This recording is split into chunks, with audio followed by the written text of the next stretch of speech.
kind of miss not having my splash screens anymore. I don't know where they went. I'll have to set up OBS again and have a fiddle around with them. But the start of a stream is just basically...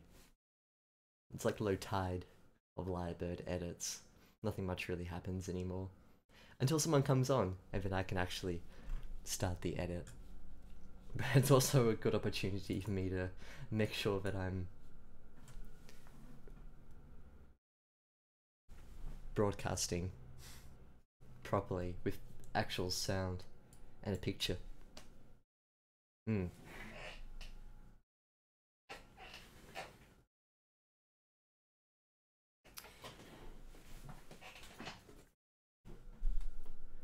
So we'll just wait a couple of minutes for people to come on, and then we can start.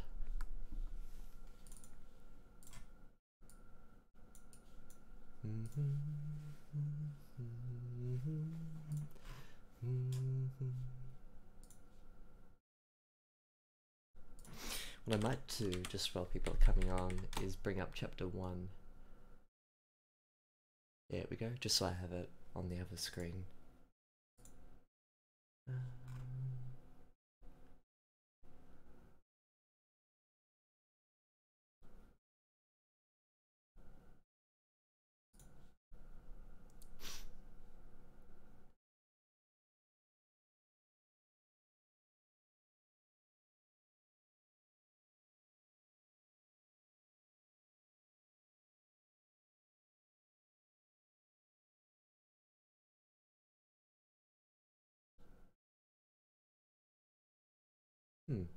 Sorry, just looking through a chat here. Hey, there's 2 TLACC. Nice. Okay, good. We've got one person here at least. Morning to you, LACC. How are you doing? Hope you've been well. I think I saw, who else was in the stream? I'm a Discord, Juxtaterrestrial. Yee. Good. Aye.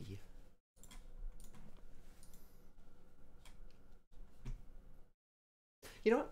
I might just start. Why not? Let's dive in. No time like the present. This is the prologue for the story that we were dealing with last week, which was Audea's Seal. This was a story by Maiz over on Discord. Not Make, Maiz. I did make story, I think it was last year. Either on stream or privately, I don't remember which. But Audea's Seal is what we were dealing with last week, and we actually finished it off this one here. Or at least the working copy of it that I made. This isn't the working copy, this is the original. So in that story we had a father who... a father and son. We had Audea, and we had Azel the young boy, the son of the father. There were 3 scenes in this chapter 1. First scene was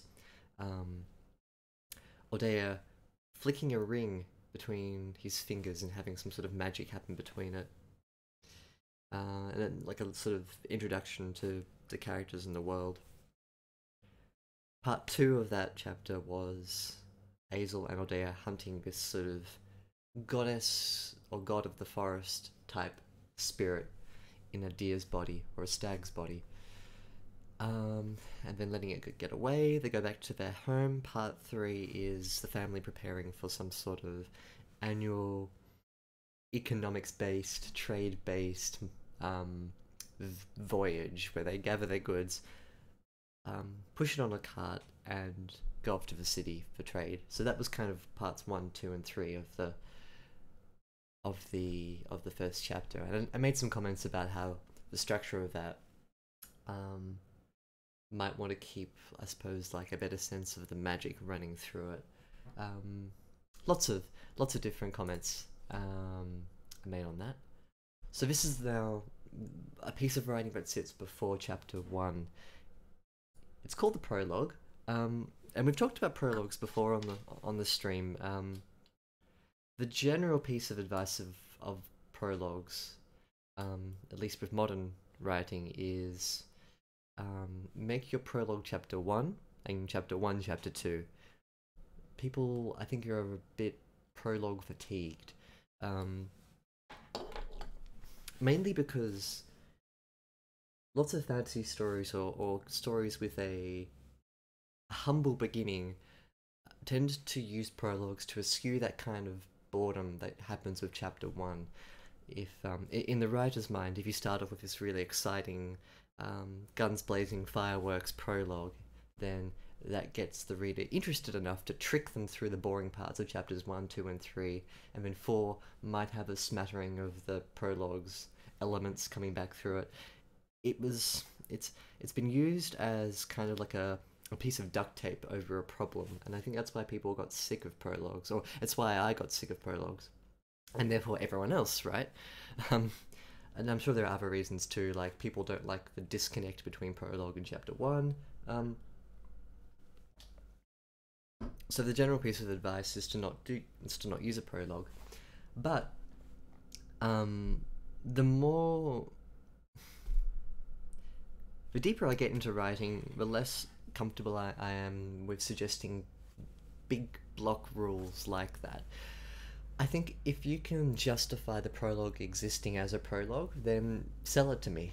I'm interested in seeing how new writers, old writers, every writer, how they can convince me of what I'm seeing is appropriate for the story. If the prologue is the best way to start the story, then it's the best way to start the story. Screw what anyone else thinks.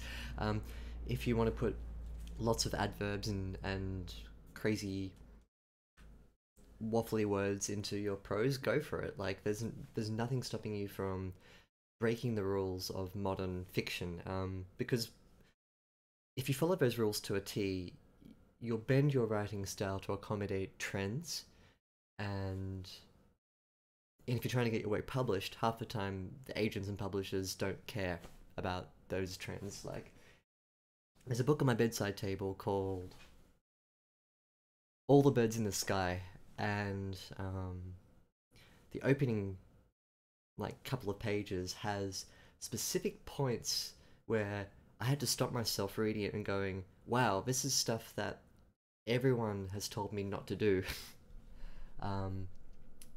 Just in terms of how it's structured, the word choices, the disconnect between some of the scenes, and you go through and you're like, wow, if this didn't have the author's name on it, and it was pushed to some sort of writing circle, they might savage it because it uses those no-nos, so to speak. So, but it's a published story with amazing Goodreads reviews and etc. etc. So the moral of a story is screw what people think and write how you want to write.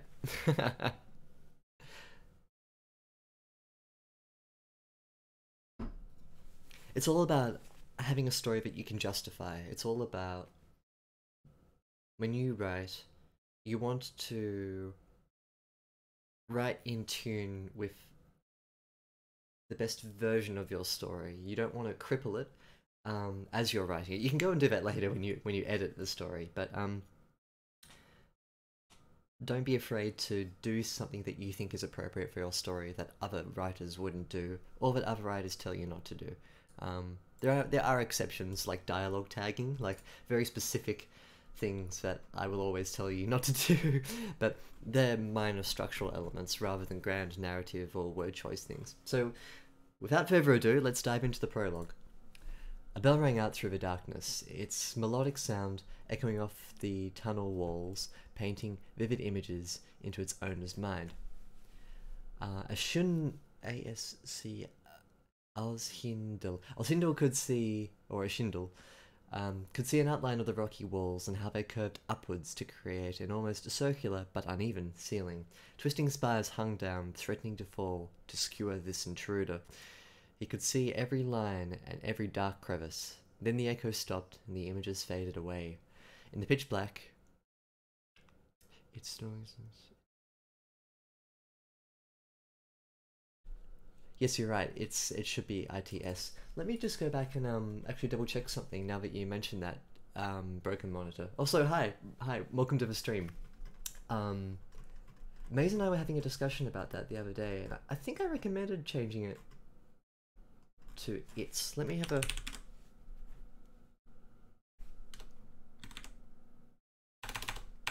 Sorry to interrupt the flow of the melodic.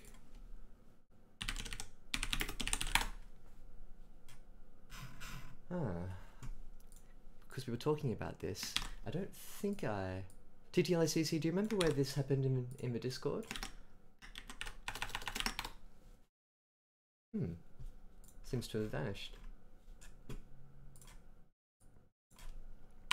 Regardless, Mr. Broken Monitor is correct. But I will put that as a suggestion there so we can keep track of what we change. Yeah, this. Maiz actually asked of us about this in the Discord chat. Unless it was in a private chat. Give me a sec. It's melodic sound. Yeah, interesting. I can't find it now.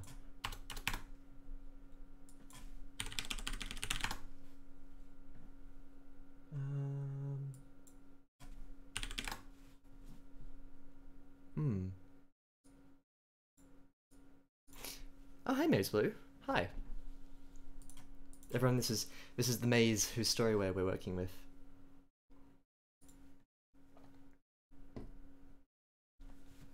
Ah, so you're actually wanting it to use it is. It is melodic sound like for tonal models. Gotcha. So rather than the sentence fragment here, which would be comma possessive its, rather than this it's here. Okay, I think I'm on the wavelength here. Let's leave this for now because what I want to do is actually just go through and read it out loud first, and then I'll go back and do the line edits. In the pitch black, his hearing was heightened. The sound of his footsteps were like heavy drum beats reverberating loudly, allowing all the denizens of this world to know that he was here. He could hear the constant dripping as water ran down the stalactites and the soft pitter-patter as some unknown creature scurried across the damp floor. Then he would ring the bell again.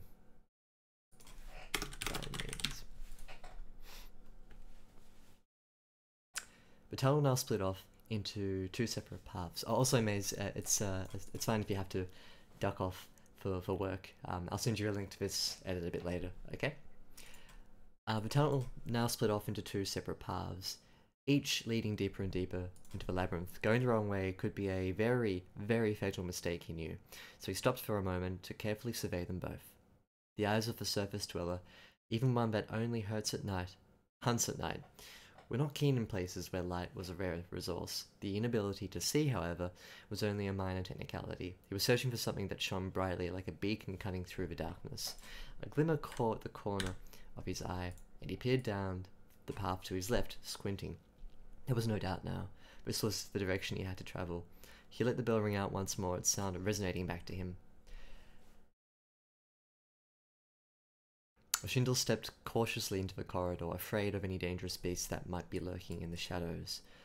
He was right to be afraid. The creatures here were not like the ones on the surface. They were dangerous, driven by hunger, because the further down one goes, the less food becomes available. He took another step in and another, always placing one foot in front of the other. The further in he ventured, the more confidence he gained, and soon he was walking at full stride through the tunnel.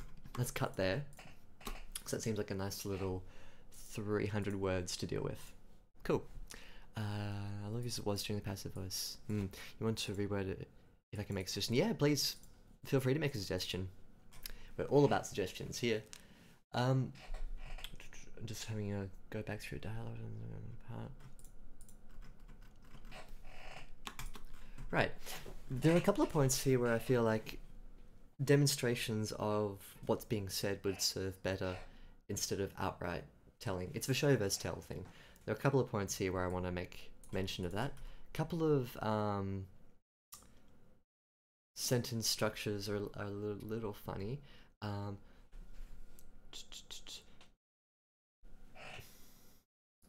narrative-wise, the only thing I want to make mention of is this. There was no doubt now that this was the direction he had to travel. He was searching for something that shone brightly. The inability to see, however, was only a minor technicality. He was searching for something that shone brightly like a beacon cutting through the darkness. So he can't see, but he has to see something that shines through the darkness. So inability isn't the right word because he does need to see light. So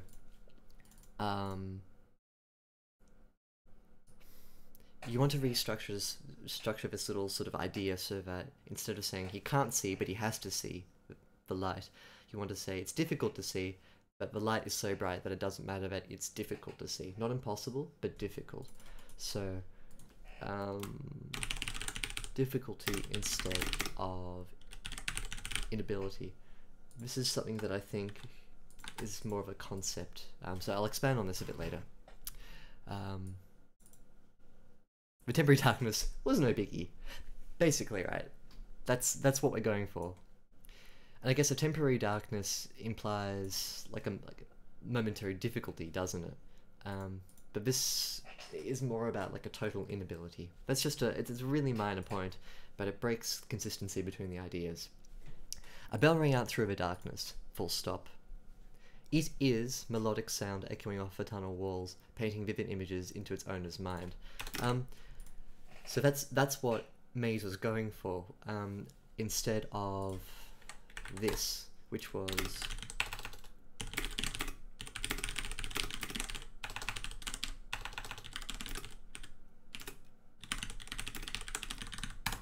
so this is how the regular sentence would be structured. A bell rang out through the darkness, it's melodic sound doing this. That's a fine opening sentence. It's grammatically right. What Maiz is actually going for, and what he clarified, or she clarified in the chat here, is that they're going for it is melodic sound. It is melodic sound echoing off the tunnel walls, painting vivid images into its owner's mind. It's quite a step to the left of what you'd expect from an opening sentence, and not grammatically incorrect either. It's a funny way to write it, but not incorrect. If you want to be brave and try something like this, I recommend actually doing it is melodic sound rather than it's melodic sound, because every reader, including myself when I read this, assumed that you actually meant the possessive it's, but what you really mean is it is melodic sound, comma, it is melodic sound echoing off the tunnel walls, painting vivid images into its owner's mind. And it actually works quite nicely. I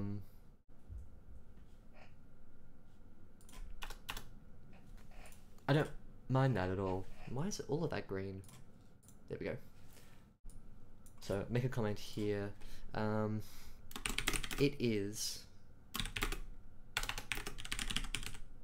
grammatically correct, but I'd spell it out as 2 words instead to improve the sentence flow, really.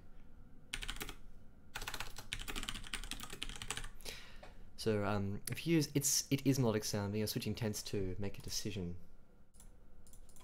Is melodic sound echoing off the tunnel walls?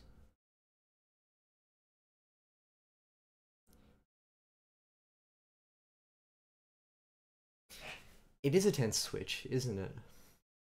I don't personally mind the switching of tenses. What's going on there?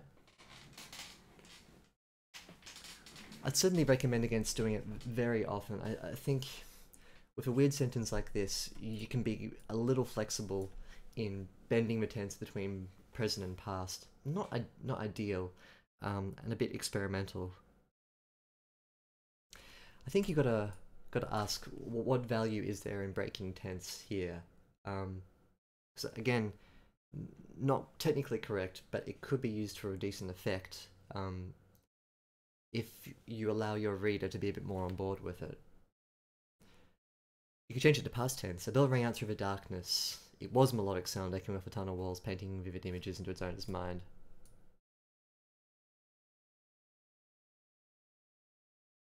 Or You could even get rid of the sentence break, and just not have a tense or a be verb at all. So, belvering out through the darkness, hyphen fiery melodic sound echoing off the tunnel walls, painting vivid images into the auditor's mind. That would also work in a structural sense. I don't like fiery, but you can get rid of that. You could even have a hyphen here, melodic sound echoing off the tunnel walls. So that could work too, I think. To be present tense sooner, it's jarring. It's a decent observation, I think. So it's probably good to maybe keep it a bit consistent.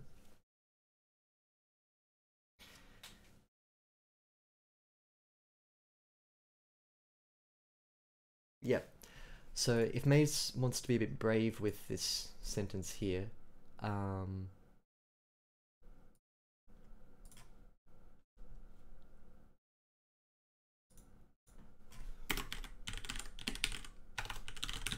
turning to replace with n dash to keep the tenses consistent.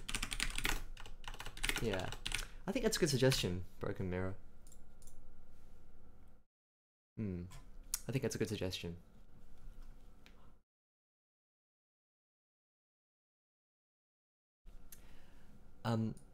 Oshindel, I'm just gonna call him Oshindel, could see an outline of the rocky walls and how they curved upwards to create an almost circular but uneven ceiling. Could see, so that's the passive that Broken Mirror is talking about. Twisting spires hung down, threatening to fall to skewer this intruder. I quite like that. He could see every line and every dark crevice. Again, could see, then the echo stopped and the images faded away. What we can do is we can switch that into a more active turn of phrasing. So before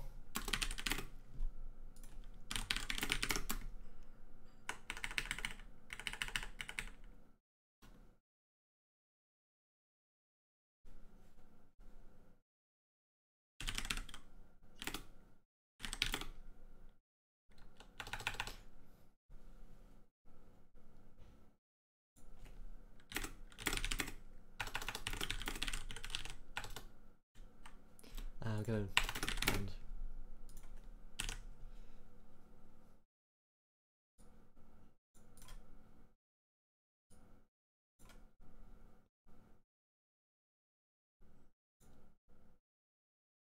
so we've got walls and walls there. So before Oshindel and up to the ceiling spread the craze path.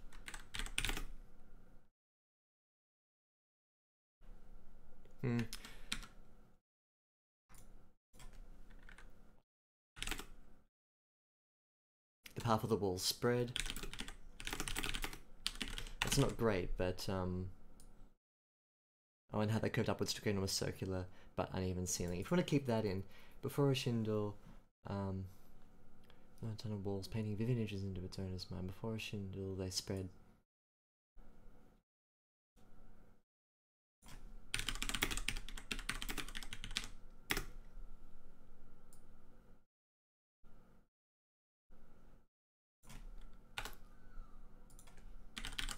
Spread upwards to create an almost circular but uneven ceiling. No, craze is fine.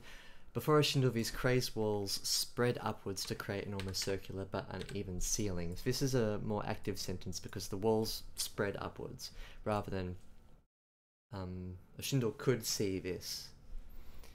Twisting spires hung down, threatening to fall to skewer this intruder.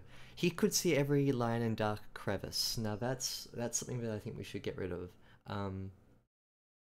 Because it's like, it's a consequenceless sentence. You can make it flipped around. Every line and every dark crevice burnt.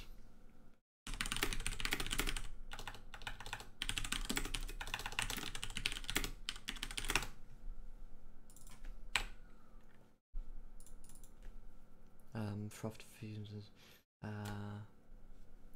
Every line and every dark crevice.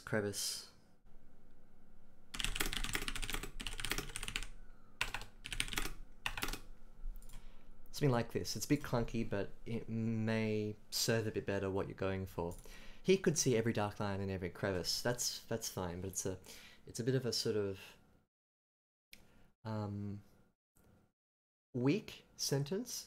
Weak in that it doesn't readily give off an image to the reader, whereas every line in every dark crevice sang back with a sour light, like rivers of molten earth. You can even get like rivers of molten earth, like that's just unnecessary at this point. You can do that instead, and that would also project an image out to the reader. It's not a sort of soft invitation. The image comes out at you, and I think that it's a much stronger way to convey exactly the same thing. So you can leave in rivers of molten earth, but it's a bit unnecessary. Then the echoes stopped and the images faded away. Now, trouble with the echoes stopped is that we haven't been describing the echo. So the echo is mentioned once. Sorry, I'll go back and read here. Could see with saw, it would still be an improvement. Yeah, like certainly it's a step up from could into the active past tense.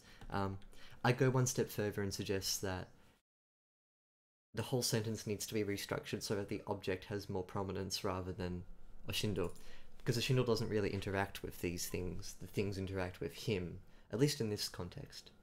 So I feel like we can just dial it up. We can dial up the intensity rather than making Oshindel the passive recipient of the surroundings that he's in.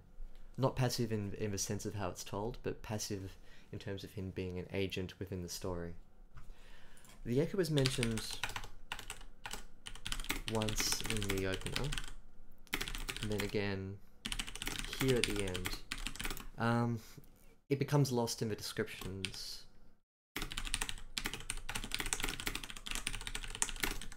Yeah, also, apologies to Maiz if I gave you the wrong advice about it's and it is. I didn't realize the context in which you wanted to use it. I think I may have actually told you to use one and not the other, but I didn't realize it was possessive, not possessive, etc. This sort of caught me off guard a bit at the start, so apologies for that. It becomes lost in the descriptions. What you might want to reconsider is, what if this, the echo lights up the scene. So maybe consider rewriting this opener so that the echo pushes out the image like a brush along a canvas, and the reader follows the path of the echo. This would help the reader remember that Oshindel, I'm not going to type that out, is holding a bell, and that sound plays an important part. Because right now it's kind of like, he does the bell thing, he's in a cavern, the echo stopped and the image has faded away, but by the time we've got, like, all of this is bell-less. I'd not reminded as a reader that there's a bell and there's a guy ringing it. I think it's just a consequence of not being mentioned anywhere here. Again, I'm a stupid person, so I need constant reminders of images in a new story that I'm reading. I find it quite difficult to balance scenery with people and objects unless they're washed through the whole description. That's more of a personal preference, but I have a feeling that it would make everything a bit stronger. So for instance, a bell rang out through the darkness, melodic sound, which should be echoed off the tunnel walls, painting vivid images into its owner's mind. Before Oshindel, so you wouldn't mention Oshindel. From Oshindel, the echo spread out like a ghost, painting the walls with its spectre aftermath, or something like that. And then you can describe the echo like a ghost moving up into the ceiling, revealing the inner form of the cavern. Twisting spires hung down, threatening to fall to skewer this ghost of sound. The echo travelled across every line and every dark crevice, singing back a sour light. And then the echo vanished, bleeding into the walls, and killing with it any sense of light. Blah blah blah blah blah. Like, that was all word waffle, but what I did then was I made the echo the actor in this scene, and I used it to push out everything. I think that's a lot stronger rather than getting the reader to be like, hey, it's an echo, but then the echo stops in the reader's mind, and I think you get what I mean. Let me know if you want me to write that down a bit later, or you can just go back in the video and rewatch it. That's why I didn't want to type it down. In the pitch black, his hearing was heightened. So that's passive. Let's make it active. In the pitch black,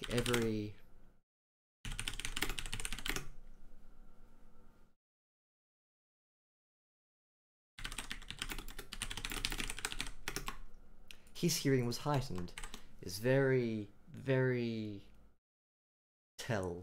And while I always like to say that you can convince me that a tell is good sometimes, this is a very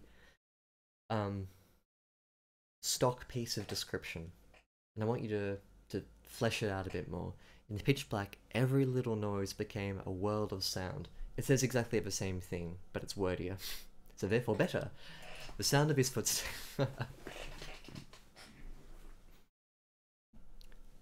sounds were like... Yep, very good. So, the sounds of his footsteps were like... the sounds of his footsteps were like heavy drum beats reverberating loudly, allowing the denizens of this world to know that he was here. This part's fine. The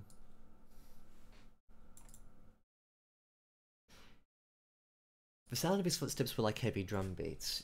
Again, you could dress that up with the same kind of one-up.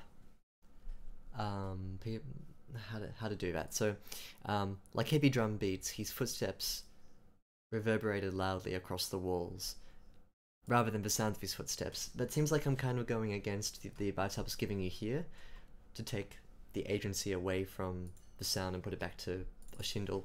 But I think you have to kind of use a bit of intuition as to when the character needs to be in focus, or when the action needs to be the focus, or when the object needs to be the focus. So,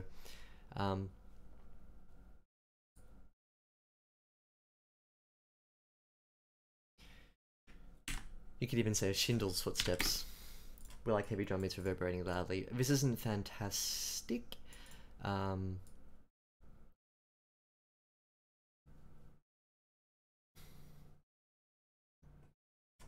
Schindel's footsteps reverberated loudly. And you can get rid of loudly and put something like,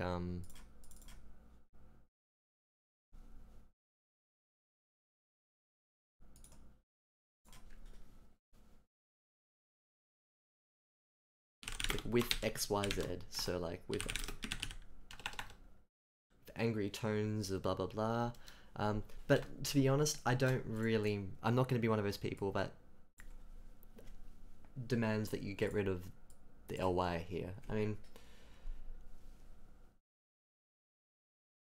I'd encourage you to think about how you want this sentence to read, but ultimately it's your choice. And if you want to use reverberate loudly, like heavy drum beats,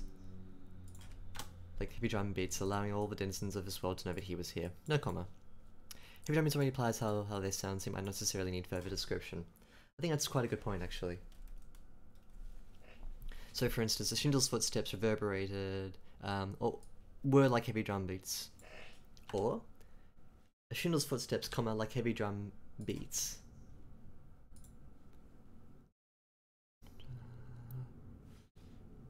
Allowed all the denizens of this world to know he was here.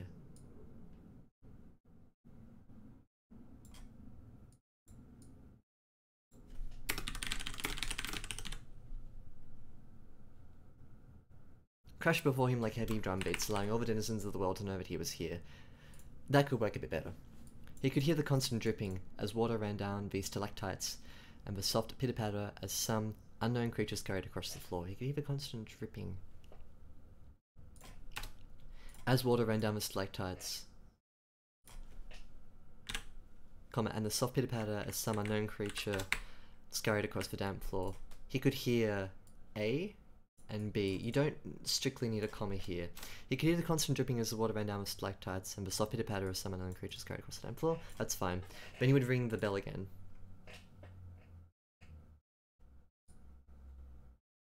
What's the consequence of this?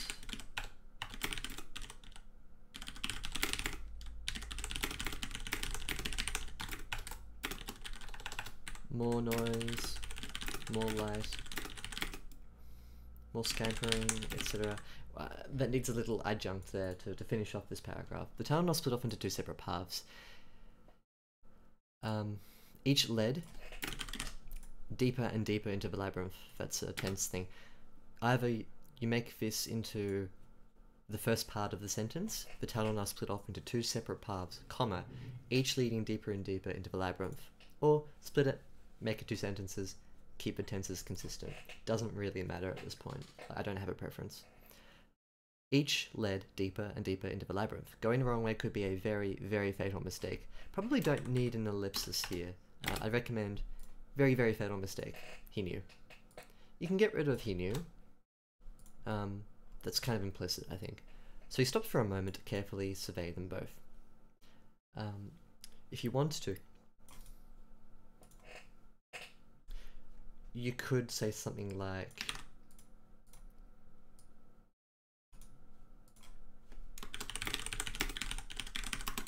you could rephrase, so he stopped for a moment to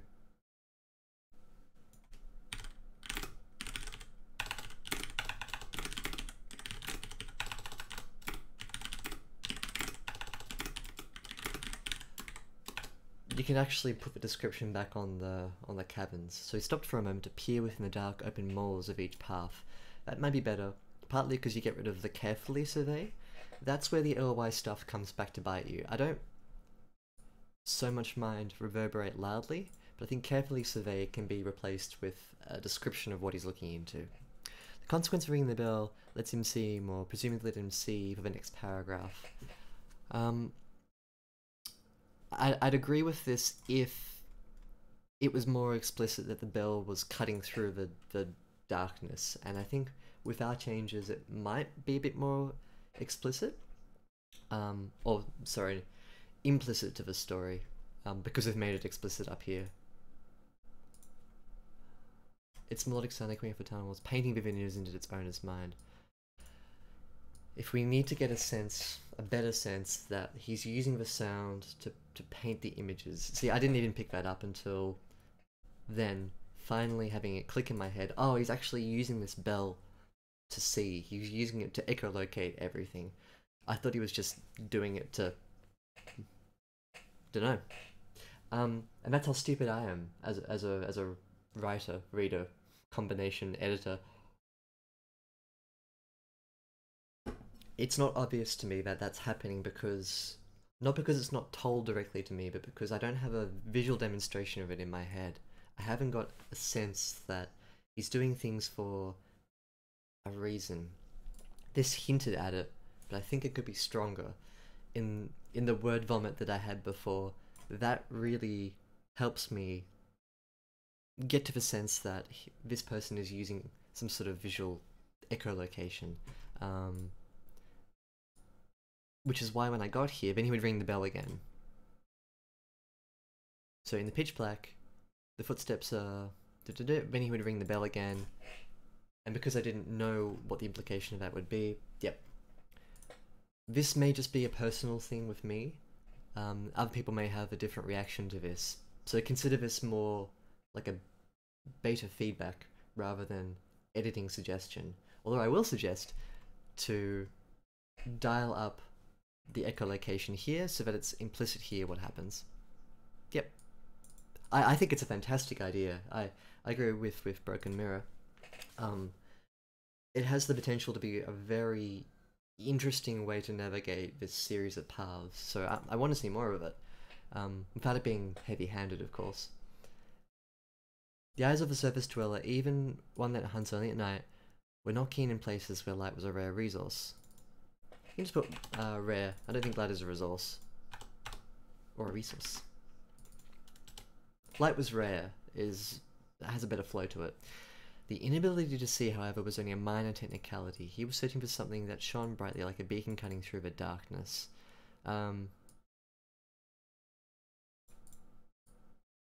See, this would be a decent place to come in and go... He didn't need to see with his eyes. He could see with his ears. And then you could counteract that by saying, but what he was searching for, he could actually see. He didn't need to use the echolocation. So this might be a good opportunity to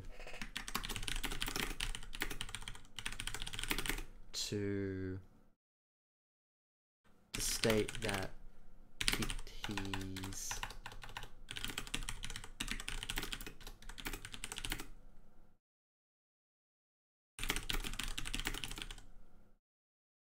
he's in service of the bright thing that he's finding.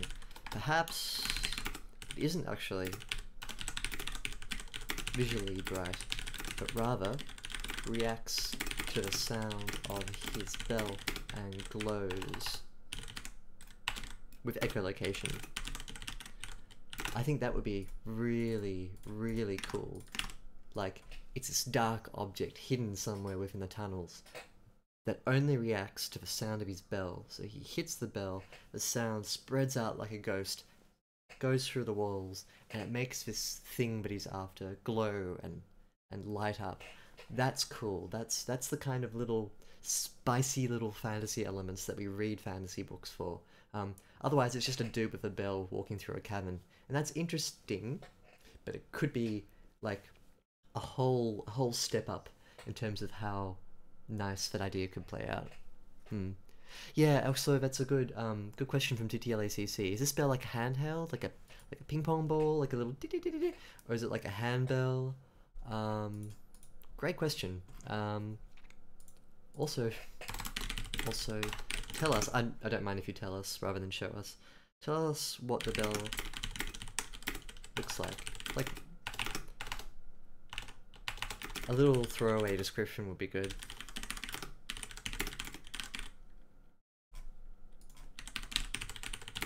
Especially in terms of size. Yeah. The surface dweller sentence might make more sense way up in the first paragraph to better explain the bell.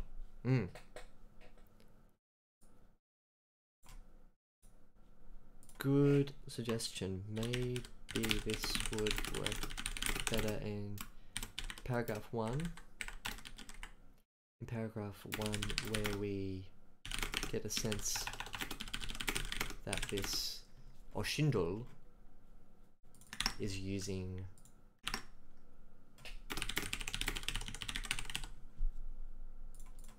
cool. A glimmer caught the corner of his eye and he peered down the path to his left, squinting. There was no doubt now, this was the direction he had to travel. He let the bell ring out once more, its sound resounding back to him. Sound resounding... Oh, sorry, it's resonating. No. Oh, that's not a space there. It looks like a space, but it's not a space.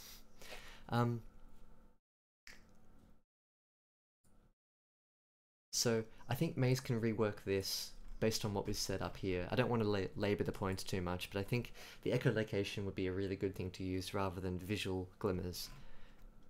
Or to have the echolocation produce a visual glimmer.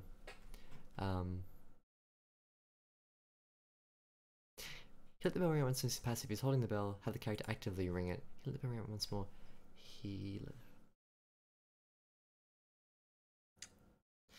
Yeah, I think I agree with you, but I'm just gonna leave this here because I think Maiz will change it when he comes through and culminates everything here. I don't want to suggest what to do here. I want Maiz to do it himself. I think that's on the right path. It's a tiny little change without much consequence, but I think it's emblematic of some of the changes that need to happen here. Oshindol stepped cautiously into the corridor.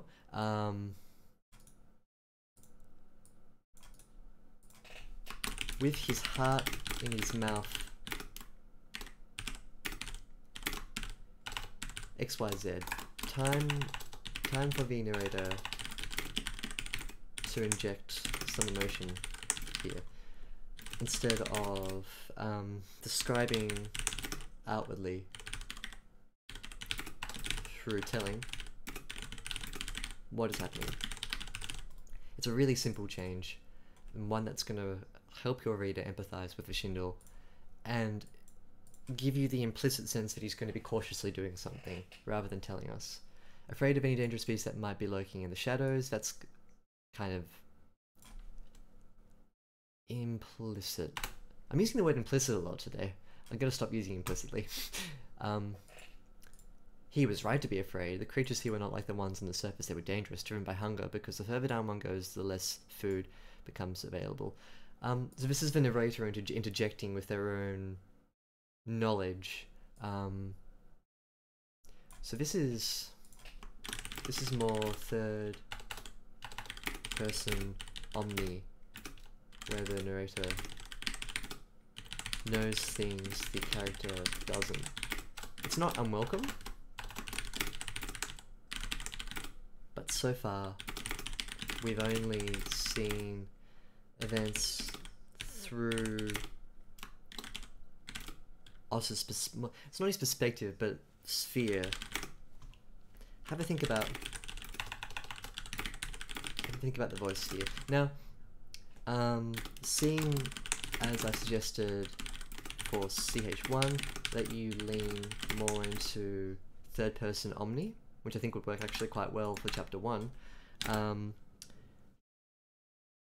Maybe add more of this detail earlier on. You've got to be sort of consistent about omnipotent versus limited, because it's a bit disorientating if you go back and forward between them. This information here, they were dangerous, driven by hunger, because the further down one goes, the less food becomes available.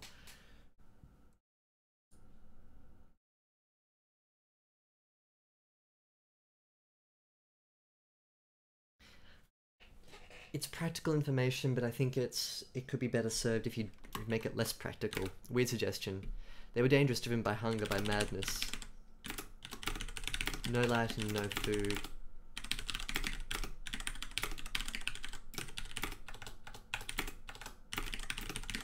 This does exactly the same thing with a slightly different voice in third person omniscient. They were dangerous, driven by hunger, by madness. No light and no food. Pushes any hardy creature into dark places. Same thing, but just it's gussier, it's more verbose. And that's probably what you want to go for if you're going for third person omniscient, which we haven't had too much of here. So have a think about how you want the narrator of a story to tell events, like a grandfatherly old fable, or as though you're right behind Oshindle's shoulder, looking over him, pushing the story forward. And with that, I'm going to do another chunk of reading, probably another 300 words. He took another step in. He took another step in and another, always placing one foot in front of the other. It's got a nice sort of rhyme to it. The further in he ventured, the more confidence he gained, and soon he was walking at full stride through the tunnel. Oshindle was midway in when he spotted it. Growing on the side of a tunnel at the height of his waist was a type of moss glowing bright red. Strange though, because the light only illuminated the moss and nothing else around it. His gaze followed the almost, perfectly straight line of red. It was as if it were trying to show him the way. He followed it. It wasn't long before he found himself standing before an enormous cavern. Illuminating flora covered the rocky ground in a thick underbrush of slightly shining moss and ferns. Small mushrooms lined the edge of the cavern, while tall mushrooms, some as tall as trees, grew in thick groves, where water seemed to collect the most. Underdwelling insects swarmed around the plants, while many reptilian creatures enjoyed the feast that they offered. Carefully, Oshindle slipped the bell into a small leather pouch and returned it to a pocket in his cloak. Thrusting his other hand into the opposing pocket, he began to walk forward with a confident stride. Leaning up against a stone pillar not far from the entrance, Oshindle could see another elf, who wasn't of surface origin like himself. It was evident due to his charcoal-coloured skin and mane of long chalk white hair. There's a problem here that with the flow on. The most notable thing about him, though, were the shackles on his wrists and ankles connected to a long iron chain which had been staked to the ground as Oshindle moved to approach him. This is another 300 words. He took another step in and another, always placing one foot in front of the other. The further in he ventured, the more confidence he gained, and soon he was walking at full stride through the tunnel. You can do something a bit more clever here and play with the pace of it. He took another step in, full stop, and another. Another, always placing one foot in front of the other. Pad this out. Just one more sentence. Demonstrate this rather than tell us. Demonstrate this by...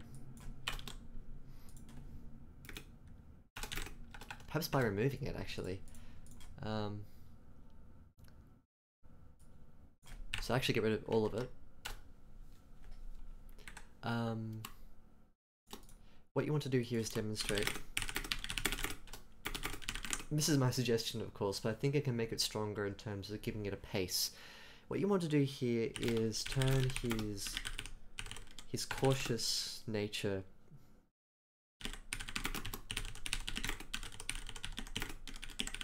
the original emotional state into a more sort of wild abandon confidence. You can demonstrate this with just describing how he's walking, getting him to take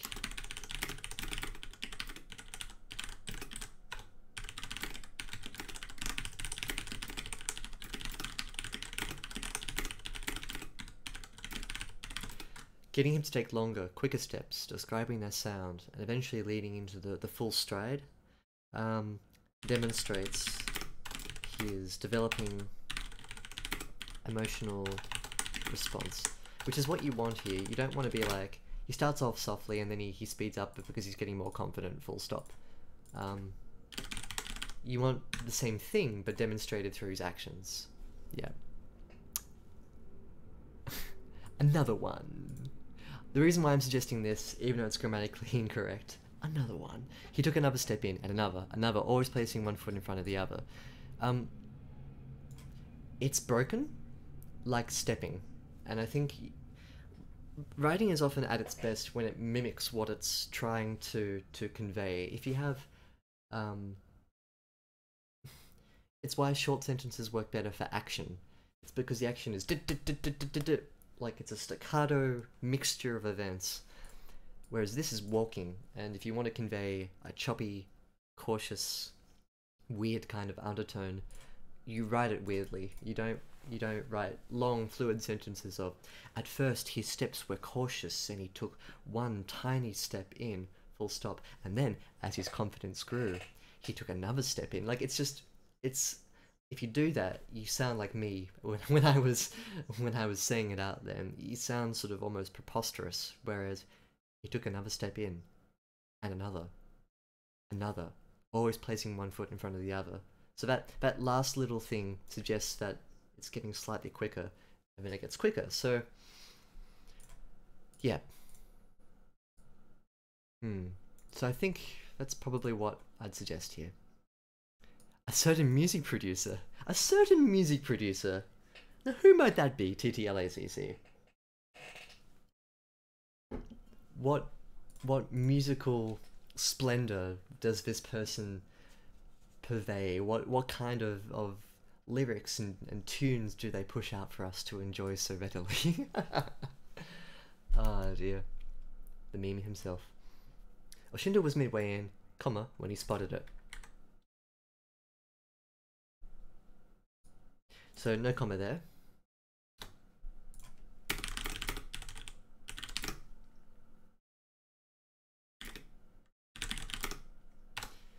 When he noticed a change, growing on the side of a tunnel at the... I probably put something in like...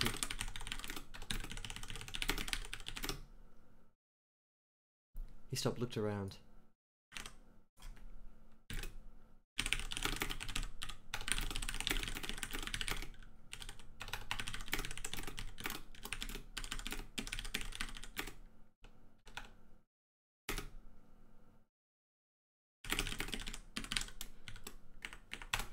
I've never written a sentence like this before. His eyes strained to the answer.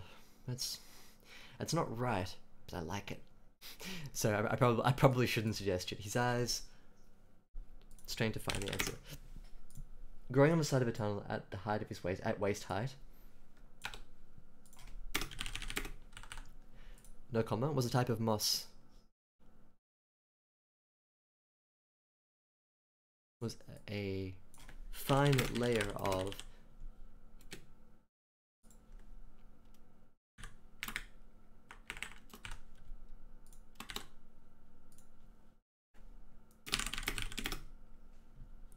bright red was its song.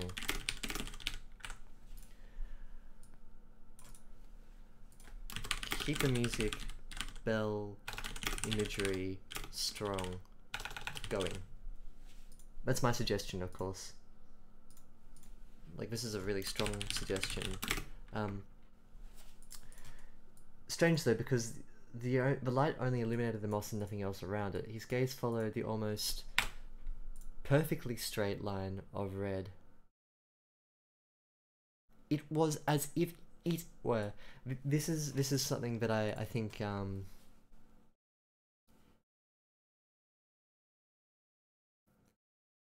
I've seen it a couple of times in other people's writing, and I don't think I've ever, maybe a long time ago when I was writing new stories, but this is something that you definitely shouldn't do. It was as if it were. It's a word salad of a phrase. It's hard to read and it's hard to say out loud, and it can be replaced very simply with a tiny fix.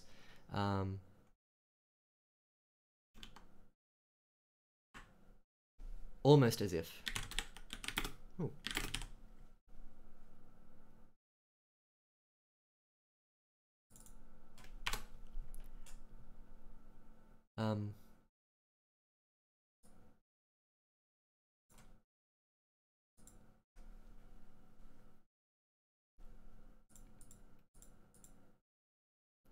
Almost as if it were is better, but you want to just completely remove the word salad. So, was it trying to show him the way? He followed it. So his gaze followed the almost perfect straight line of red. A line of curated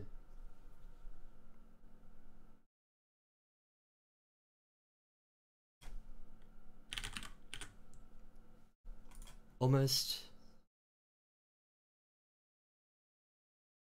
as if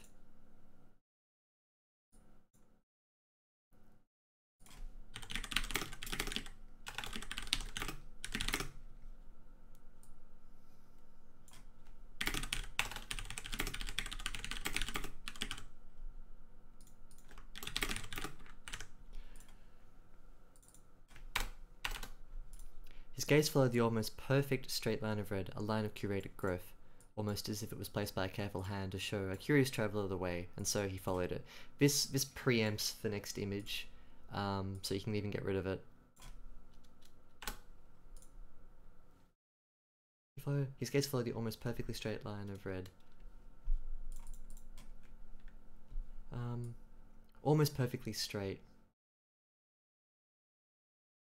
Almost straight. The almost straight line of red. Then we can't use almost there.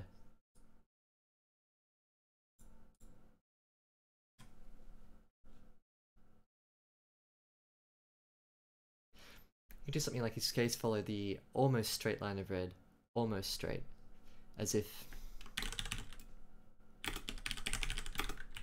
There you go, almost straight.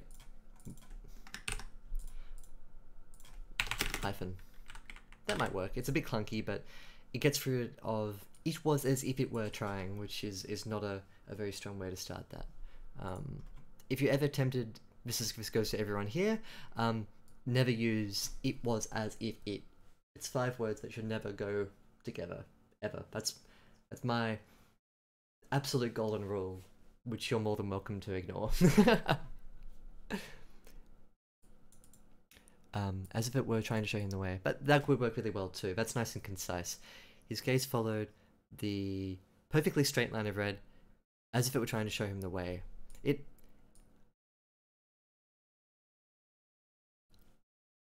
it has enough connection to the subject to work. So this would also work really well if Maiz wants to use this instead. We're just throwing around ideas to get rid of the "it was as if it." It wasn't long before he found himself standing before an enormous cavern. Illuminating flora covered the rocky ground in a thick underbrush of brightly shining moss and ferns. Small mushrooms lined the edge of the cavern, while tall mushrooms, some as tall as trees, grew in thick groves where water seemed to collect the most. Underdwelling insects swarmed around the plants, while many reptilian creatures enjoyed the feast they offered. So this is quite a sort of stock block description of where we are. It's nice. It's grounding. It's not written with Schindel in mind. It kind of spirals out around him. And look, I think for a fantasy story, we're all very forgiving of passages like this because we're interested in the setting. If you wanted to make it stronger, you could put Schindel in the center and describe everything in relation to him, which you sort of do, but then it kind of spins out a bit.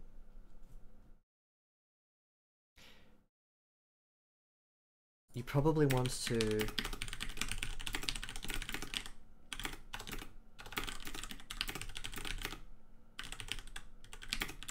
I think perhaps what would be cleaner is if you add a transition. So he's in the tunnel, he's getting towards the light at the end, and he takes a step through onto a ledge that overlooks the cavern, rather than it wasn't long before he's here, which is a little too quick. It feels like we've lost the edge of the cavern here. Too much concept is a very different image in the narrator's mind because they're quite different. Taller trees, maybe lead with that. So much the engine.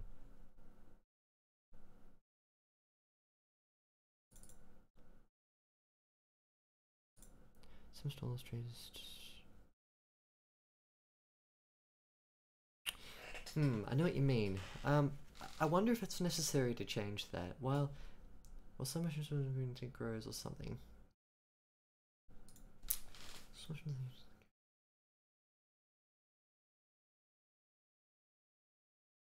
That's not a bad suggestion, actually. Yeah, I think maybe for the purposes of establishing the setting, maybe lead with the tall ones. Put this at the start. That's a good suggestion. Put this at the start of the sentence to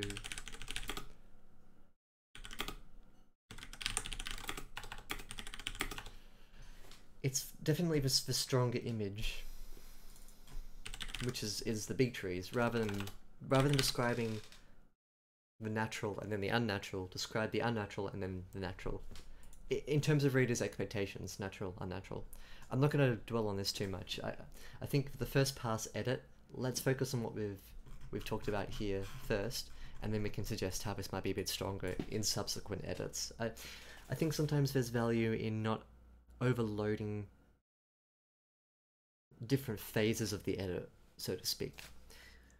This can be improved, this section here, but I don't want to touch it right now because it's not the most important thing that needs to be edited, and I think giving your editee a bunch of work to do and then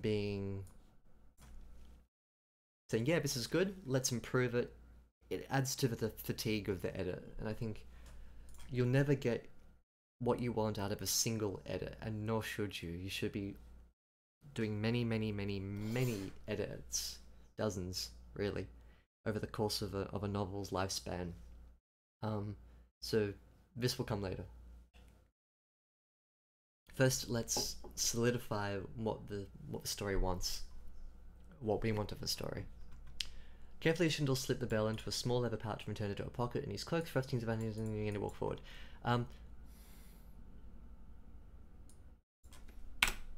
Schindel slipped the bell into a small leather pouch and turned it into a pocket. He doesn't need to thrust his other hand in his opposing pocket. Sometimes those sorts of explosive actions tend to kind of break the image almost. Like when I read that, I just got this really weird sort of mental image of that happening. Maybe it's just me, but I think it's been unnecessary to sort of say he walked forward. I would give us a little insight into A's reaction.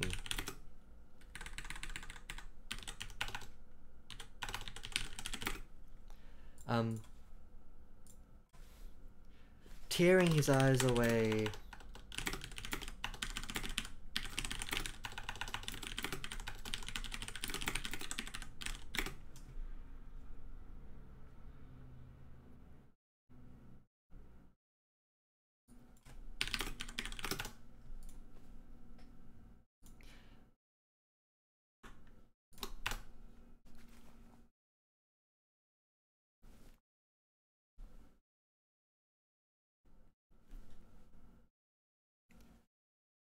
Something like that, for instance. Like this isn't fantastic, but it gives you an idea of what I think should go there. Something like, wow, this is cool, and now he puts the bell away. Otherwise it's just, oh, I'm here. And then he walks forward. He began to walk forward with a confident stride, but we don't know where he's going, so make him survey the target point and then walk towards it. Otherwise, it's a bit...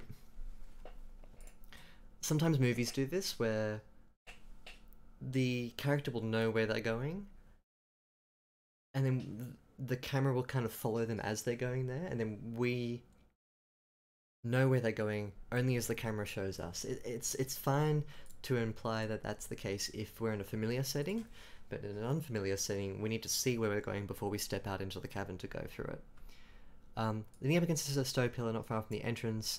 This guy could see another elf who wasn't of surface origin like himself. We discussed why last night Maiz and I discussed what was grammatically appropriate, and I think this is the implication that he wanted to give. How so? So now that we've gotten the grammar out of the way and I've got the context of the sentence, how so? It was evident due to his charcoal-coloured skin and mane of long chalk white hair. So it's answered in the next sentence, but I think could see another elf, a strange creature of charcoal-coloured skin and chalk white hair. I get rid of mane of long and just put chalk white hair. Don't overload so far.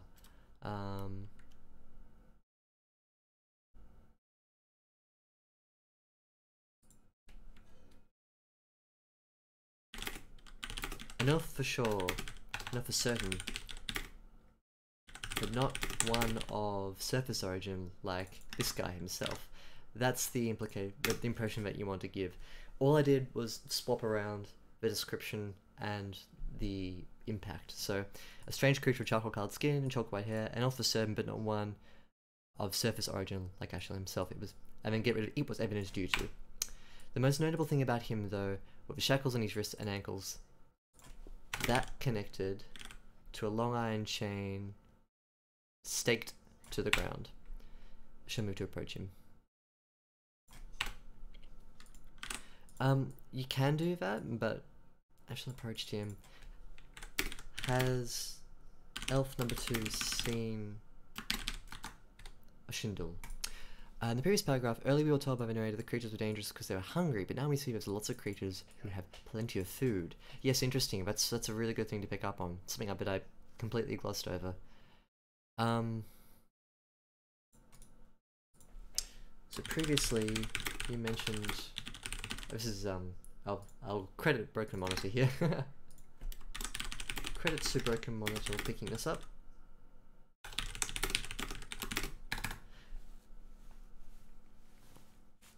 Sometimes as an editor, I feel like I'm not totally on the ball with narrational consistency.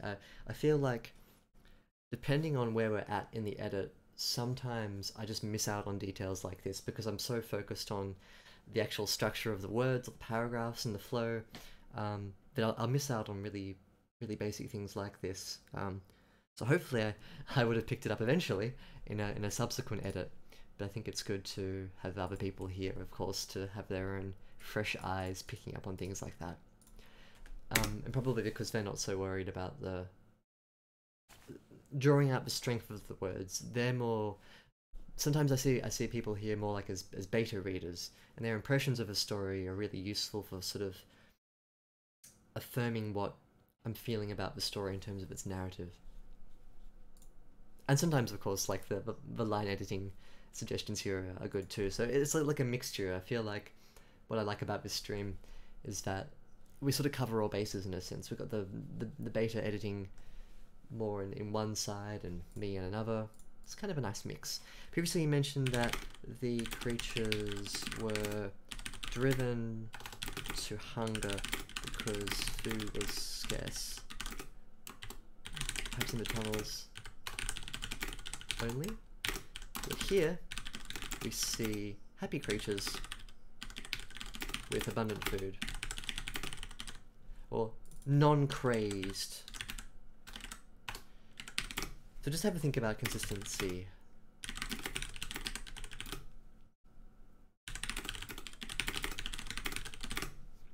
You're more than welcome to split up the two biomes underground and make them very separate, but you need to make sure that the impression you give up here isn't contradicted later on. That's a really good point that Broken Monitor picked up on. But elves are yummy compared to insects. I can't say anything about that. I don't know what elf food tastes like. Insects are apparently quite nice when they're baked.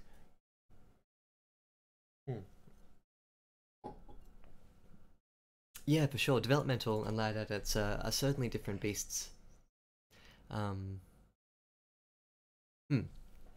Yeah, and I agree with that assessment too. I think trying to do it all at once misses. If you try and balance those two concerns, sometimes it's a bit weak in a single edit. And so when I'm editing, I try and get the feel of what the story needs very quickly, and then I split into one of two modes. I try and do a bit of both, but occasionally I'll just miss stuff, and that's from virtue of that happening. Baked elves, however. How do you best cook an elf? What's the optimum method of getting the juiciness just right? Okay, now we've got a perspective break here. Zeta looked up at the strange elf walking towards him. I looked at Disdain crossing his otherwise emotionless expression. Never before had this dark elf seen a surface elf with such a ragged and grotesque appearance. A sinister scar ran down this elf's face and through his right eye socket, the eye which had been replaced with an ebony glass orb. As the stranger lowered the hook of his cloak, which was tattered and torn, a thick mat of crimson hair fell below his shoulders, unkempt with many knots and split ends. "Where is your master?" He lowered his head submissively, arms crossed. Zeta nodded toward a moss-covered boulder sticking out of the ground. Sitting comfortably on it was his master, Tobias Creed. Tobias called out in a voice that befitted a young lord, "I'm right here." Ashindle turned to Tobias, "And this is your servant? He's here to aid us." My Australian accent's coming through again. Ashindle flailed his arms in the air whimsically, nearly hitting Zeta in the process. "Ah, very well then. What is it you want?" the young lord asked, displeased by the elf's mannerisms. "To find an item." Silence fell between them as Tobias waited for more of an explanation. Finally, annoyed at the vagueness of Ashindle's statement, he spoke. "What item?" "I'm glad you asked." He lifted off one of his fingers, a wooden ring. Oh, okay. He lifted off of one of his fingers a wooden ring. A ring? Not just any ring. Ashindle tossed it at Tobias, who managed to catch it in the air flawlessly. Tobias ran his fingers over it, feeling the roughly etched carvings. He knew now exactly what it was that Ashindle wanted. He looked up incredulously. "Impossible. Some of the most resourceful adventurers have searched for this ring. Even nobility, kings and queens, elves, dwarves, all have returned empty-handed. That's because they didn't have me," Ashindle replied with a wide grin on his face. "If you know where it is, why do you need us?" A heavy stream of air escaped Ashindle's lips in an exasperated sigh. "Because of the legend." Tobias paused to think about it for a moment. Finally understanding, he threw the wooden ring to Zeta, who failed to catch it. Tobias frowned. "Sorry," Zeta said quietly. Dark Elf picked the ring off the soft bed of moss beneath him and examined it closely. The carvings were of an elongated wingless dragon which was trying to eat a much smaller creature, a creature with the body of a fox, a long slender tail, and long ears that were the length of its body. What do I get in return for helping you, if I may ask? Whatever your heart desires, said Ashinda with a bow. Tobias grinned mischievously. Then I'd like that bell. The bell? You know, the one you used to get down here? But if it gave you this bell, how will I get out? Trust me, you'll find a way. Condescending, Ashinda pulled the leather pouch out of his pocket and threw it to Tobias with an exaggerated motion. Thank you.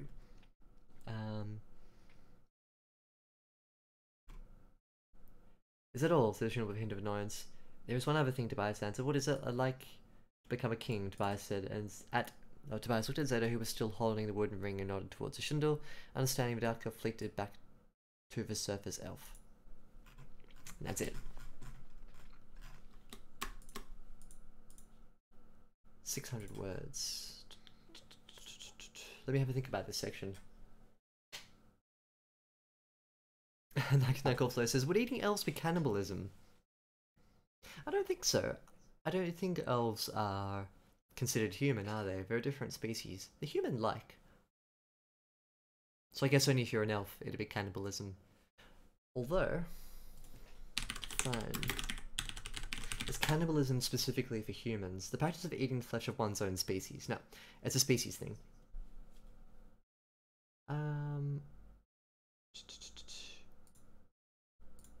Yeah, it's a species thing. Interesting. Also, hey, welcome to the stream. We're towards the end of this story by Maiz called Audea's Seal. This is the prologue. The Keebler elves, they might taste like cookies. I don't know what Keebler is, but why would they taste like cookies? That's right, yeah, TTLSVCs. Hit the nail on the cannibalistic head there. I'm not great on my human elf lore. I think some people have it as separate species, others as subspecies. I don't know. You think I'd know? I've got the biology background. Not fantasy biology though. So if the elves were above human, it wouldn't be cannibalism if they ate us. Not if it's not cannibalism for us to eat them if they're subhuman. Maybe, yeah. Oh, really? I'm gonna look that up. Keeper cookies.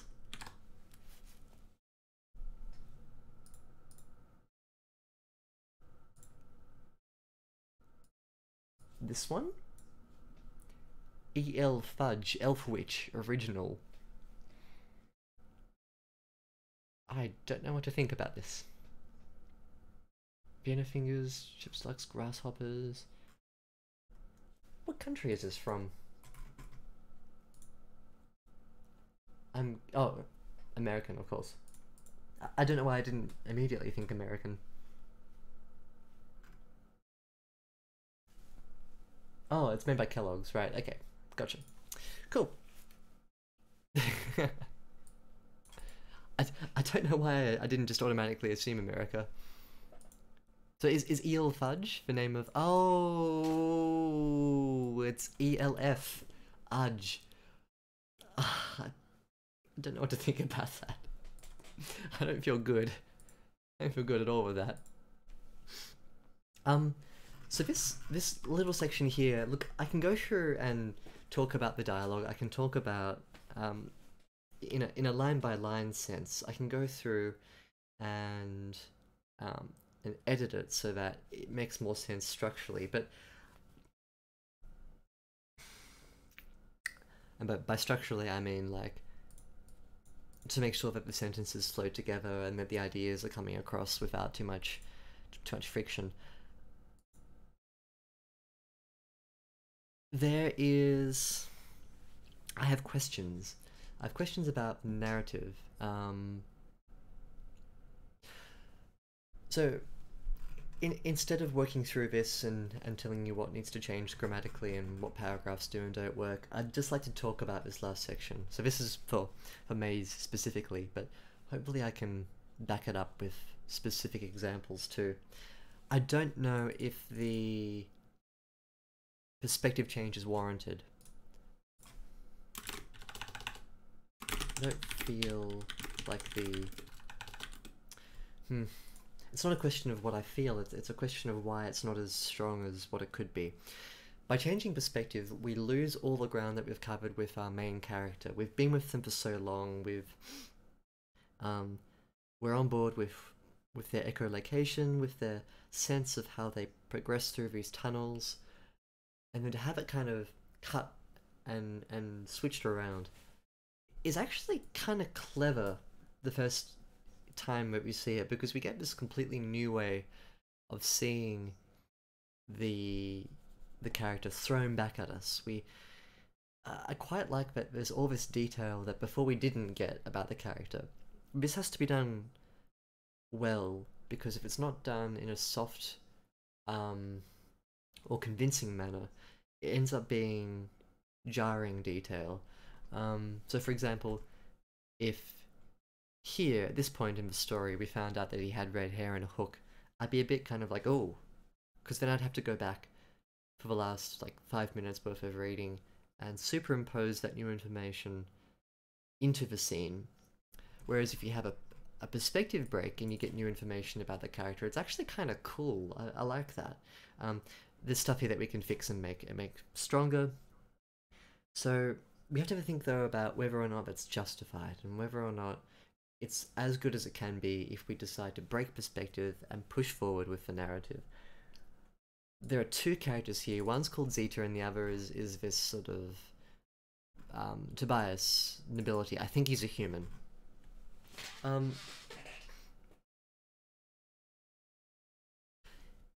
Starting with Oshindel, who's obviously the antagonist of this story. We don't get a sense of whether he's the antagonist or the protagonist until kind of here. So having him meet these people and having him fit in terms of the politics of where everyone's sitting is a little heavy. There are two characters that are introduced, Zeta and Tobias. It's not a lot to throw at someone. It's two characters. But because we're primed to meet one, I'm right here, says the Lord, and he pops out of nowhere. Before the perspective break, we see that there are two elves. They come together. Oh, hey, P.S. There's other human just sort of sitting around there. Again, the perspective break makes this a bit difficult. Do we introduce all the characters before the perspective break? Do we keep it in one perspective? How do we deal with this information here, which is really cool character information? Do we incorporate it into the story before? Do we incorporate it with this interesting perspective break? If we do the perspective break, how do we keep it from losing all of that character empathy that we've developed for Schindel? Can you even do a perspective break in a story that's third person omniscient with the narrator having total control over all the elements? So all of these questions are flying around, and really as an editor I can suggest things, but I don't really have any power over where this goes. What would I do? Oh hey Herringbone, how you doing? Good to see you. We've come to the end of Maiz's prologue, and we've encountered like a perspective break. From here down, we've got a fantasy protagonist, or antagonist as it turns out, using like a sort of bell to echolocate his way through a cavern. He comes into this sort of lush undergrowth and finds another elf. And then we get a perspective break and about 550 words here of, I need your help to do something, and in exchange, I'll do whatever you want of me, sort of thing. What I'm concerned about is how to balance this new information about the antagonist versus breaking the perspective. So, for Maiz, what I'd suggest doing is not breaking the perspective at all. Because we're leaning into a style of narration in which the narrator has total control over the story and total knowledge of the story, at least that's kind of what I want you to do. If you don't want to do that, it's a bit trickier. But this is completely up to you. if we have a narrator that has more of a grasp of the story, keep it in one focalized lens, which is a shundle. Make everything through a shundle's lens. If you don't want to do that, you can still be third person omniscient and take the scope out of a shundle and make it about the three of them in one room at one time. And that's better, in a sense. But the way this is written, it lends itself to being more limited, which is not a bad thing. Limited in terms of what the narrator knows and can tell the reader about a story at any one point in time. Telling your story through your characters means that you're somewhat limited to what your characters can see, hear, experience, and know. So that's why when we break the perspective, the third person limited narration kicks in, and we've got things from the perspective of Zeta. But then it kind of goes back into bias. And then it goes back into a shundle. So it's kind of like a floating third person limited narration. What would I suggest to Maiz?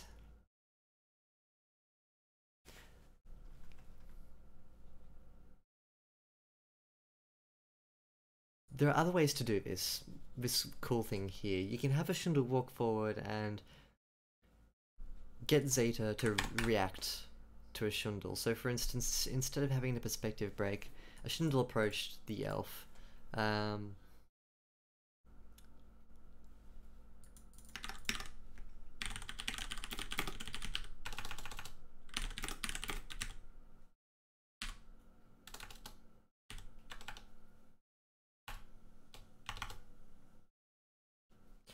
Which I don't want to... The Ethel. Shundle push the elf.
So that's how you do it.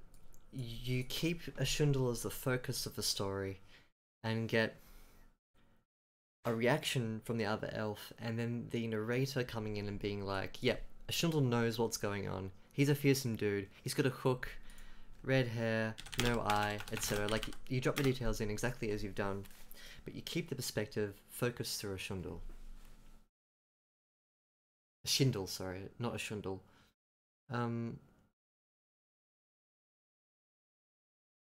This prevents the break from happening, and it also means that the detail is still there for us to enjoy. And because we haven't encountered Zeta and Tobias before, they become the other, and a shundle is the singular entity that we want to see push the story forward. So in the third person limited sense, that would come off a lot stronger.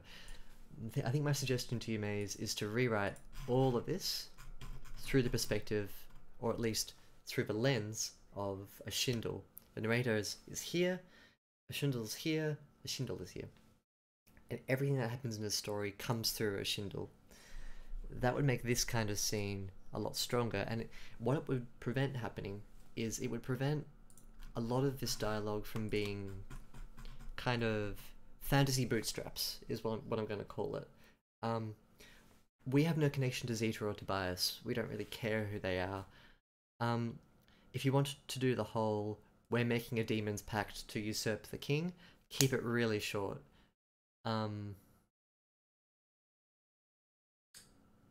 because I don't care about Zeta and Tobias at this point in the story, because we haven't met them before. If you want the perspective break to then drag out this scene to make them more interesting, or to explain how they got there, or what they're doing there, or why they've come here, then do that. But we don't know it as readers. We've had a couple of 100 words to get used to them with dialogue, but it doesn't explain what they're doing there. And what that means is that the reader is very unlikely to care about them. We need to care about these characters in order for the pact to have any emotional weight to it. Right now, when I was reading it, it comes across as kind of like the essential elements that you need to start off a fantasy plot. I hope I'm not being too mean-spirited about this. I think it's more just a case of you can make this really strong, but it needs to be done in a way that engages the reader with their emotions as well as their intellectual understanding of the politics of what's about to take place. Even so, we don't really know what Ashindle's doing here. We know he's after an object, but then he comes here and he's like, I want your help. Because he's already got the ring. Which feeds into chapter 1, which is cool.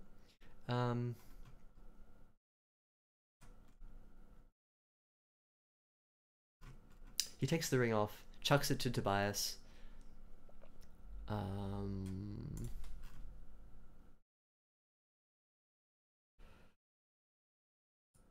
What help do I get in return for helping you, if I may ask? Whatever your heart desires. So, up here, Ashindle was concerned about... He was searching for something that shone brightly, like a beacon cutting through the darkness. So, what is this? Exactly. At the end of the story, he meets T and... what's the other guy called? Z. He meets T and Z and makes a pact with them.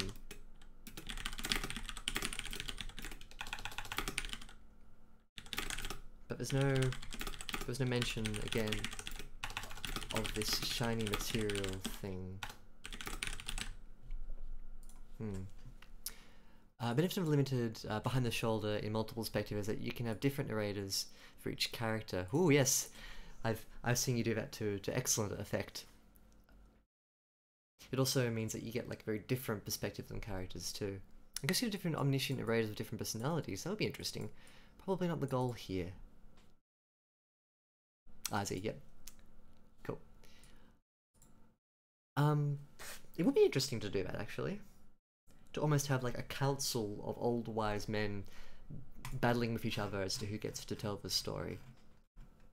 So, again, like, I just want to reiterate that I don't want to be outright dismissive or overly critical of this whole section here, but when I was reading it out before, you could tell I was kind of speeding through it. I'll read it out again, and you'll see what I mean. I won't artificially do it, but let's read through this dialogue, and I'll tell you, Maiz, why I feel like we can work these details in a slightly better way. This is the description from the perspective of Zeta of what Ashindle looks like, which I've just kind of rewritten here. This is a run-on sentence, don't worry about it. We're in the realm of structure now. I don't want to talk about the sentence-by-sentence thing. Where is your master? He lowered his head submissively, arms crossed. Zeta nodded towards a moss-covered boulder sticking out of the ground. Sitting comfortably on it was this guy here. So, was he here before? He just sort of pops into the scene. And we as readers were not shown him in the previous detailed description of the cabin. So he's just sort of, he just pops out of nowhere. Make sure that you have everything grounded and the characters in perspective as you walk towards them. Tobias calls out, I'm here. Ashindle turned to Tobias, and this is your servant. You want to make him point to Zeta or something. He's here to aid us. This is a funny response. Very well then. What is it you want? To find an item. Okay, so he does want to find an item. Silence. Da, da, da, da. What? I'm glad you asked. A ring, not just any ring.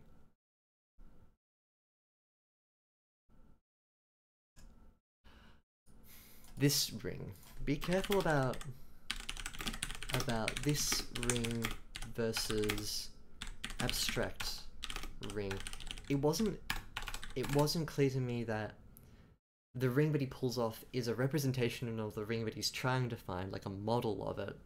It wasn't clear to me that the ring he showed / was wearing was a model / representation of what he's after. Because it kind of reads just like Impossible, some of the most resourceful adventurers have searched for this ring, the one that I'm holding in my hand, not this ring, which this is a model of. It's a very sort of important distinction to make, because when I read through this the first time, my silly brain was like, oh, well, he's already found the ring. What is he talking about? It's right there on his finger. If you know where it is, why do you need us? Which comes across as... This reads to me as, well, you already have it. So go through, make sure that you give the impression that that's a representation or a model of the ring that he's trying to find. Because of legend, sorry, so he's sort of a bit witless. What I get for helping you, whatever your heart desires. I want your bell. I want to become a king. So the whole exchange is, I'm after this ring because it's going to make me powerful or something. Tobias is like, yeah, I'll help you out. But don't you know where it already is? No, I don't. Okay, I'll help you. But I want your bell. Okay, here it is. I want to become a king. So, fantasy bootstraps. They're all the kinds of detail which starts us off on a fantasy story. This is the prologue, as you say. That exchange in and of itself is an acceptable way to frame a fantasy story. There's nothing particularly about that that's not appropriate for what the story wants to be. So why am I a bit sort of touchy with it? Why do I want to suggest changes? What is it about this? And I think it's actually the fact that I don't know anything about Tobias or Zeta. Zeta's the bumbling assistant, Tobias is a noble, but I don't have any connection to them. The only one I have any connection with here is a Shindle, who risked his life to come down through caverns using a very cool echolocation, and it culminates in this simple exchange of power. I'll help you, you help me, great. It's not that it's not interesting, it's that from the moment that we're introduced to Zeta, it seems to lose an impetus. It loses its connection to a Shindle. A Shindle is... this guy is your motive. This guy here is the core of the following scene. Whether or not your reader is interested in the power exchange between Tobias and A will hinge almost entirely on whether or not your reader cares about A. So I have a couple of questions that I'd like Maiz to answer. What significance does the ring hold for A? Why is he risking life and limb to head into these caves? What about the bell is precious? What does he lose by giving it up?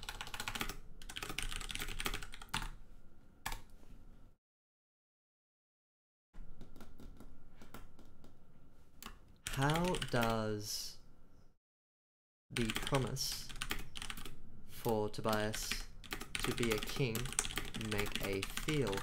What is at stake? You may be tempted to think, oh, this is the prologue of the story. I don't have to play my hand right at the front. I want to create a sense of mystery around my characters. Mystery is overrated. I don't like mystery in stories. Look, this is my personal opinion here. I'll try and dial back my emotion and make this a bit more objective. I think a lot of people confuse withholding details as interest. I think that when you're reading a story in which the author is very obviously not telling you something important, they're doing so with the intention of making you interested in the story. Why is Ashindel here? What's this ring that he's talking about? What kind of magic is in the bell? Is it part of his soul? Is it the soul of one of his lovers? What ghost springs forth from the bell? Fine, mystery, that's all good. But in terms of actually having the narrative presented to the reader, you can't have motive as mystery. Motive should never be a mystery. You should always, always, always, always, always, always tell your reader why characters are doing things. Because if you don't, it's not interesting. It means that your reader will go through these and just be like, oh, why did this take place? Like, why is Ashindel doing this? Why does he want that power? Why does Tobias want to be king? Why is Zeta here? Why is anyone here? Mystery is great for the micro details of the story. Who is the ghost that lives inside the bell? I don't need to know right now, but I want to know later on. Why is Ashindel here trading off a very important thing to him? And if your answer is, oh, chapter 11, that's when it's going to come. Me as a reader, I'm like, I'm not with you. Me as an editor, I'd say, this back section here would be really, really strong if I knew what Ashindel was doing. If you give your reader a seed of an idea, a core of motive, and allow them to let it grow over the course of the next 5-6 chapters, that's fantastic. That's what you want, but you need to plant the seed. And there's no... well, there's a skeleton of a seed here. I'm sorry to mix metaphors. We've got the elements here, haven't we? We've got the exchange of power, the search for the ring, the promise to be king. That's all good. What's missing, though, is the motive. Why is Ashindel here? What does he lose if he gives up his bell? All those sorts of things we need to have an emotional sense of, so that the bootstraps of the fantasy story make sense for us to invest in emotionally. Your story is not just a series of interconnected political events. Your story is about a character struggling against the events of the story. Ashindel needs to have a presence and a stake in the story. We need to understand, by the end of this, what he's going to lose if he doesn't get this ring, what he gains if he does get the ring, and how painful it is for him to hand over that bell. I think that's kind of where we're going. I think you did DLACC. Thank you. I think I just want to make very clear that I don't want to seem overly negative or critical about this here. We've got the elements here already, and that's the exciting thing. Like, the bootstraps are here, but now we need to go through and think about telling the reader, or showing them, either way, but as long as they get it in their heads, Ashindel is this kind of person who is losing this in order to gain this. I think that's kind of where we're at. I can try and write a little bit of this too.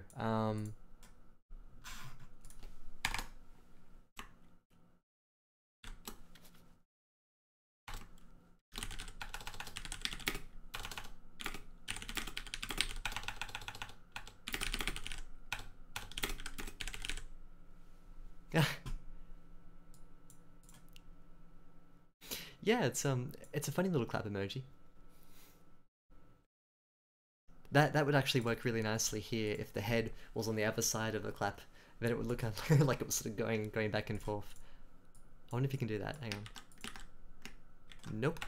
Oh, that is the emote. I'll let TTLACC reverse the order of this. Oh, held the ring up high.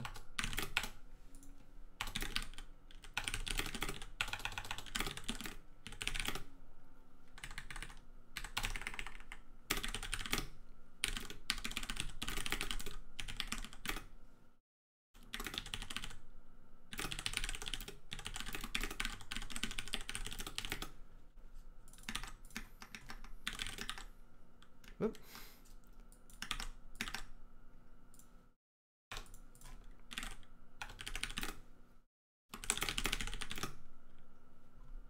I'm so should be O.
Something like this. Like this is what we were talking about here. It's almost exactly the same event, but it's twisted around a little bit.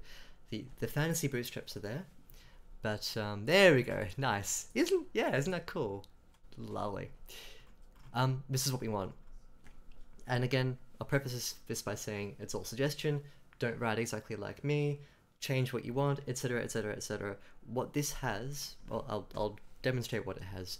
Tobias held the ring up high, letting the moss light capture the essence of the glass. A model, nothing more. A representation of what Ashindle sought.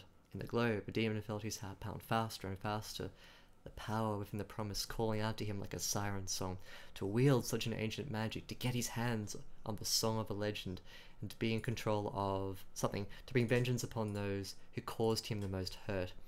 You want, earlier on in the story, to give the reader a sense of why he's going through those dark caves. Maybe make the ghost of his bell song represent someone that he used to love.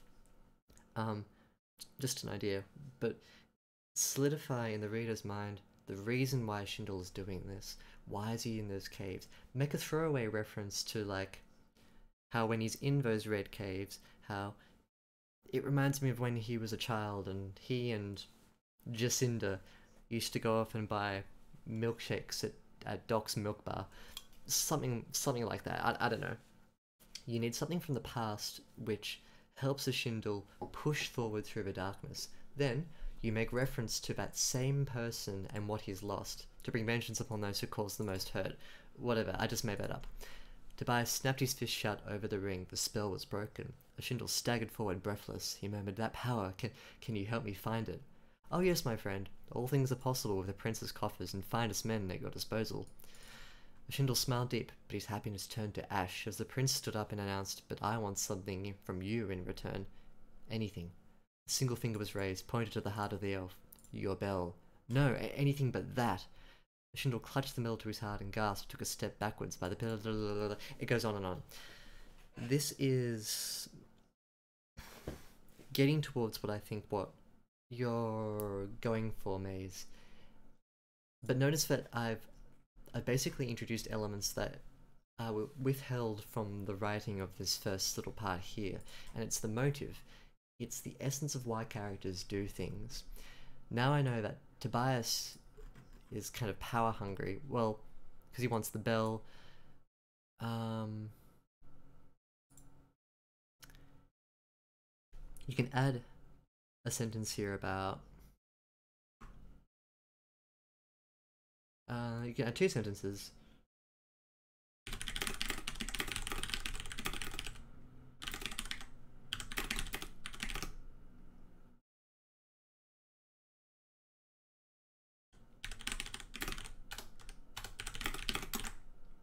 Oops.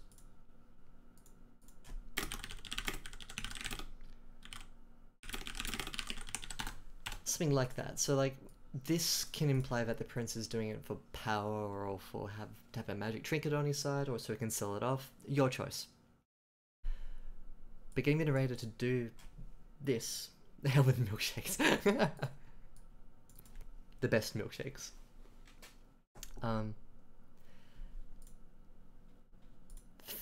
Finally here, we see the motive of the story come to the fore. It's not just that we have the basic elements of an exchange of power, but we also have a sense of why the power change is taking place. If you do this, and it won't take a huge amount of change, all you need to do is just have a think about how these characters interact with each other and what they lose, what they gain. Basically, you referred back to this. This is the checklist that I want to see. What's at stake? What significance does that ring hold for Ashindle? Why does risking his life and limb make sense? Why is he in his caves? Why is he pushing forward? Why is he risking himself, his safety? What about the bell is precious? What does he lose by giving it up? What does the prince gain?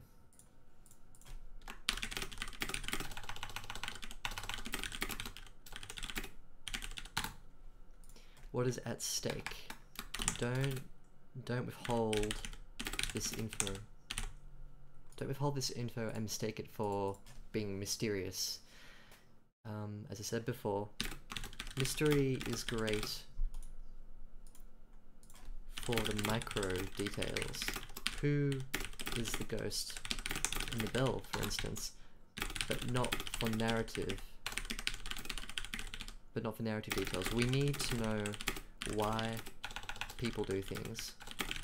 I think this may just be because Maiz wrote this towards like the end of I think it was Friday and Saturday. So like this is really new. It's first draft, and I think Maiz just wanted to sort of get the blueprint of what was in their heads, or single head, what was in their head regarding the kind of exchange that they wanted to take place. So in no way do I take this to be like the final iteration of the story, but I sort of feel as though that without prompting fairly early on right now, it may be tempted just to keep the scene as is with just like a bunch of dialogue over itself. So total suggestions: keep this perspective consistent between the last part and this part, which ends here.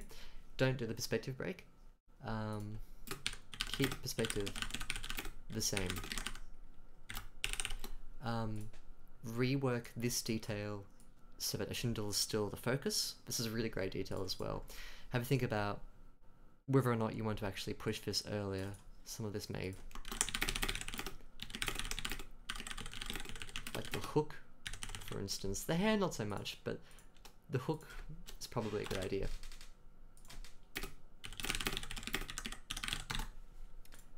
And I think this could be really strong. Like, the best thing about this prologue, I think, is Ashindle. I want to know a lot more about him. I want to know how he echolocates.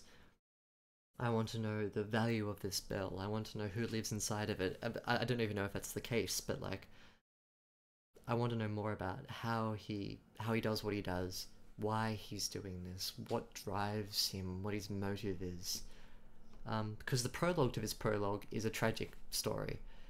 I feel I feel like before the events of this cave exchange, something has happened to Ashindle to make him go to this cave to engage in this power exchange.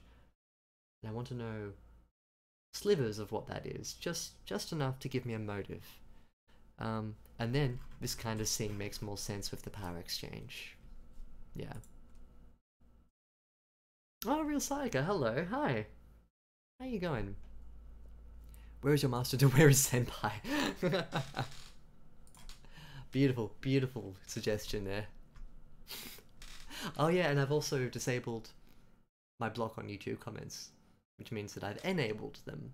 So yay.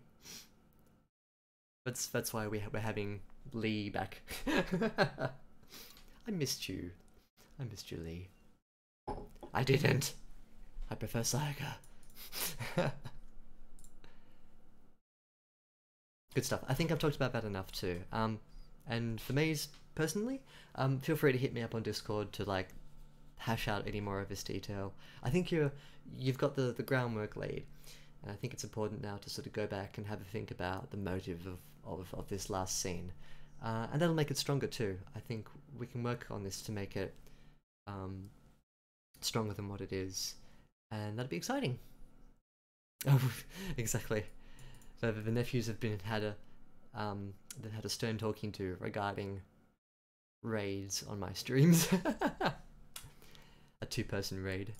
The funniest thing that they did was call me during the stream, which meant that my 4G signal reverted to 3G, and I couldn't stream when they were calling me. Amazing. Alright guys, I'm done. Head on over to Discord and we can continue chatting as well. Thanks for everyone for popping in with your wonderful suggestions and wonderful selves. I'll be back on Tuesday for more Hollow Knight. They do. I think we could have another visitation from the nephews. Anyway, thanks for joining me. We'll see you Tuesday for some Hollow Knight. And have a good Saturday evening, Sunday morning, wherever you are. Okay, catch you later.